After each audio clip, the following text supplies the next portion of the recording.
शूजच्या दुकानात चोरट्यांचा डल्ला।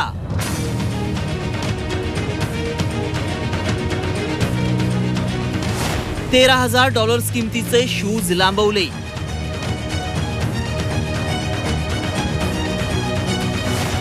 चोरट्यांचा जीव अडकला एकाच पायात। हिरे, दागिने आणि पैशांची चोरी ही एक सामान्य गोष्ट आहे। अशा चोरीच्या घटना कुठे ना कुठे घडतच असतात। शक्यतो बहुतांश चोर चोरी करताना फारशी चूक करत नाहीत। एक वेळ ते पुरावा मागे सोडतील, मात्र चोरी करताना इतर चूक करणार नाहीत। पेरू देशात मात्र एक अजब घटना घडली आहे। पेरूच्या हुआनकायो शहरात चोरट्यांनी एका शूजच्या दुकानावर डल्ला मारला। चोरट्यांनी जवळपास 200 बूट चोरले।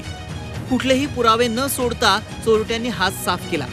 मात्र या चोरांनी चोरलेले सर्वच्या सर्व बूट एकाच पायाचे म्हणजे उजव्या पायाचे होते। आता चोरट्यांनी फक्त उजव्या पायाचे बूटच का चोरले यावरून पोलिसही बुचकळ्यात सापडले। पोलिसांनी दिलेल्या माहितीनुसार चोरट्यांनी मध्यरात्री ही चोरी केली। त्यांनी चोरलेल्या 200 स्निकर्सची किंमत अंदाजे $13,000 इतकी आहे। आता हे चोरटे बूट विकण्याच्या तयारीत असल्याचं पोलिसांचं म्हणणं आहे।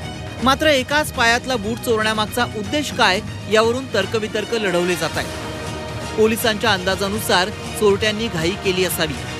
चोरीनंतर काही वेळानं त्यांना त्यांची चूक कळली असावी। सीसीटीव्ही फुटेज पाहिल्यानंतर चोरट्यांनी मध्यरात्री दुकानाचं कुलूप तोडून चोरी केल्याचं स्पष्ट होत आहे। मात्र चपलांच्या जोडीऐवजी त्यांनी फक्त एकाच पायाचे बूट काढून घेतले। त्यामुळे आता चोरट्यांची डोकेदुखी वाढली आहे। आता हे शूज विकताही येणार नाहीत आणि कुणी एक शूज विकते म्हटल्यावर शंकाही उपस्थित होणं स्वाभाविक आहे। त्यामुळे या चोरांना तुरुंगातही जावं लागू शकतं। ब्युरो रिपोर्ट, झी 24 तास।